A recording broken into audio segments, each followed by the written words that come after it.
come from a car background, a transportation background. And my family started building carriages in 1876. And my father had spent a lot of years in the business. He died very young at age 47. And I guess he was kind of really down. And on his deathbed, and we had 2 or 3 days together before he died, he had said to me, Eustace, get out of the car business. Get in some other business. He said, the hours are too long and it's a treadmill. I said, Daddy, I won't get out of it, but I promise you I'll change it.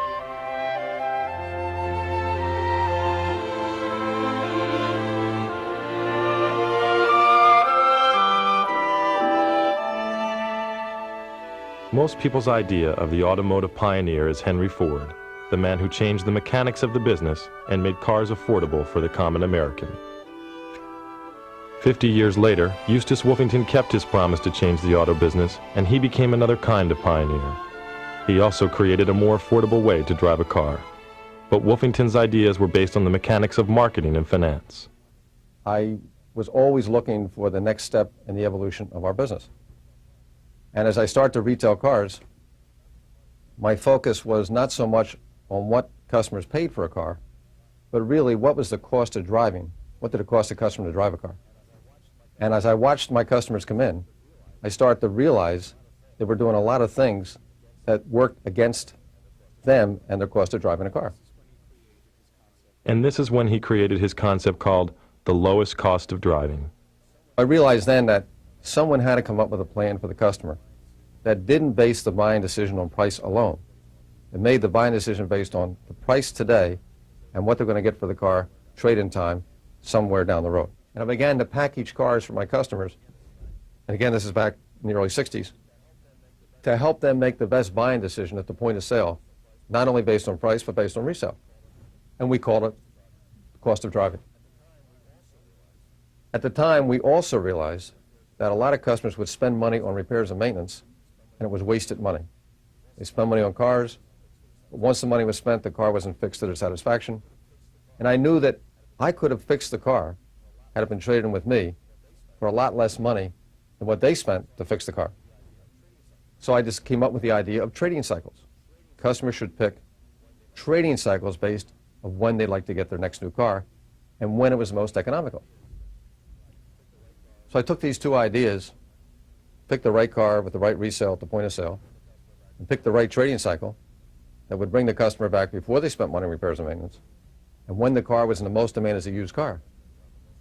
That I knew would help my customers drive the most car for less money.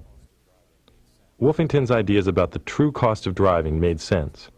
He went on to research trading cycles throughout the country over a 20-year period and developed his new approach to financing. Then he tried to implement his plan. There was tremendous resistance. Resistance from banks, resistance from manufacturers, resistance from car dealers. It seemed the only one who appreciated the deal was the customer. So we had to develop a lot of training programs to help overcome the attitudes of the salespeople, the dealerships, the financing institutions. And it was a long, hard road. But Wolfington's plan gradually caught on. He single-handedly succeeded in convincing banks for the first time that cars do have guaranteed resale value. And in so doing, he pioneered the first consumer auto lease for the average American customer. We said, why should the customer have to finance what the future value of the car is? Since we are car people, why don't we pre-trade the car at the point of sale? We're car people, we have an idea what it's worth. Let's take that burden away from the customer. Let them only pay for half the car and take options on the other half. Give them all the benefits of ownership, but let's take away all the negative parts of ownership. Let's take away the resale risk away from the customer. Let's put them in a trading cycle that'll help them avoid those repairs and maintenance. There was a hidden thing inside of customers that we weren't even aware of, that they never felt they got a fair deal of trade-in time. And when they saw that here was someone that would tell them what the future value of the car was, and they wouldn't have to haggle 2 years from now, and would guarantee it, and yet would give them all the upside profit if there weren't any at the end of 2 years, but take away the downside loss. When they saw that they didn't have to pay for the whole car, they only had to pay for part of the car, and you drive the whole car. It just appealed to customers. And they would compare it both ways.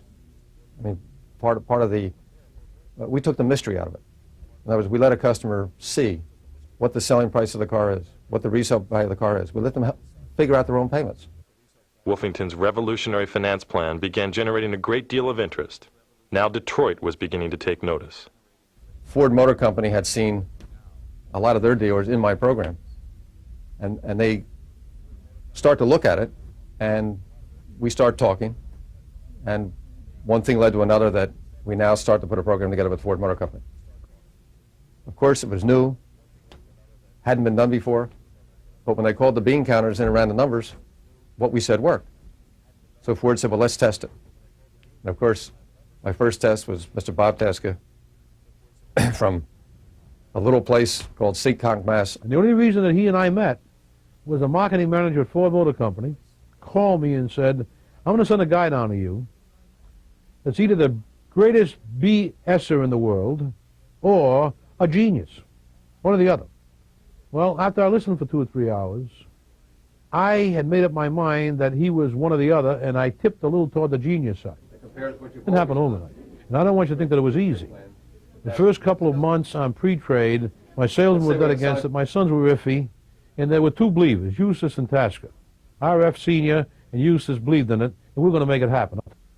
1982, this dealership sold 900 cars, 890 cars.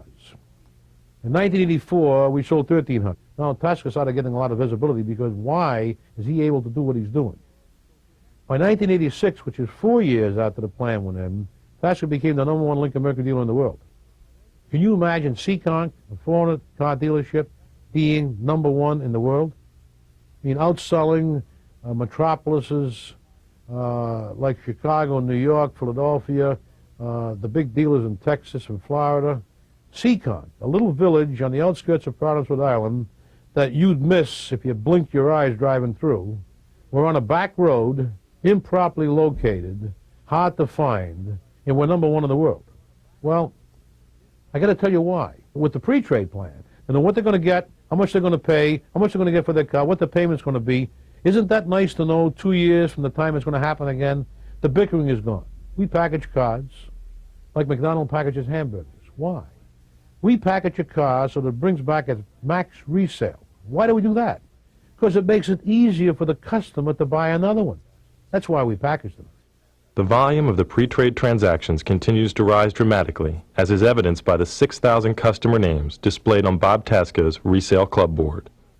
Eustace told me that about 60% of the people would buy another new car. He was wrong.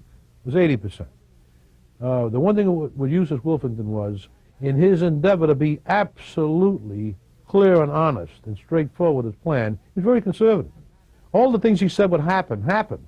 But they happened to a much greater extent than he predicted. And the reason why they happened is because customers began to see the long-term benefits of shorter trading cycles. All the factory was doing is going from 24 to 36 to 42 to 48. Volvo went 10 years. Well, it's ridiculous. How can you take and put a person in a car long enough so he starts to spend money to maintain the car and keep it running? Putting money into a car as it deteriorates is like throwing money into a sewer. You don't get it back. And if I pull up to the door today with a used car and I have just relined the brakes, put a complete new exhaust system, and overhauled the motor, replaced the transmission, put 4 new tires on it, I might have appreciated it $75. I just spent $3,000 to make it worth $75 more. Why not take the $29.25 and buy a new car with it? Why does anyone want to spend money to fix something when they can spend it to buy something? Today, car dealers from all over the world visit the Tasca operation to see firsthand how the pre-trade program really works. I wouldn't have done what I did in my lifetime in the last 8 years without Eustace Wolfington. No question. Unequivocally. Without him, we wouldn't have been anywhere near as successful as we are. And I know if you ask him the question, he'll say the same thing about me. I think he's the greatest idea man in the automobile business. Pioneers don't lose sight of their vision. It took Wolfington 15 years to convince the auto industry that there is a better way to sell cars. Now Wolfington's program is being implemented around the world. It was a vocation to me. Just like a priest becomes, or a minister makes it a vocation, the car business to me was a vocation. And every customer I ever sold, I wanted him to never, ever buy a car from anybody else ever, ever again. And that's where the change started to take place. How can I give my customer a deal that he'll never buy from anybody again? Get a doctor, get a lawyer, I was going to be his car man for life.